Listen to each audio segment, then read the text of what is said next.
Hey y'all, Worx guy here, back again with another pressure washing tips video. So if you're doing a driveway that's got, multiple sections, the best thing to do, the most efficient thing, is kind of trim it out first. So you get the edges like I did there.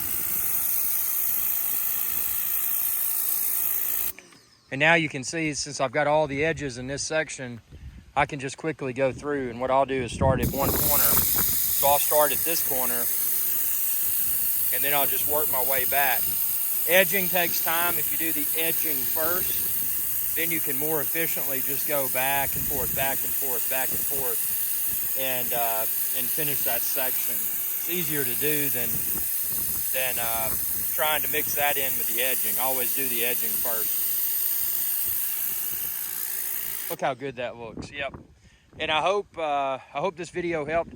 If you're looking for the pressure washer like I use, expand this video's description and then click the link there and you can find where to order it online. It's very affordable, and man, I've done a lot of stuff with it. Check out my channel, subscribe and ring that bell, and check out all my pressure washing videos. See you later.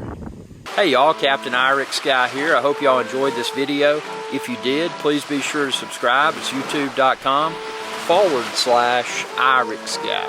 And ring that bell icon when you do to be notified whenever I post another video. Thanks for your viewership, and y'all have a good day.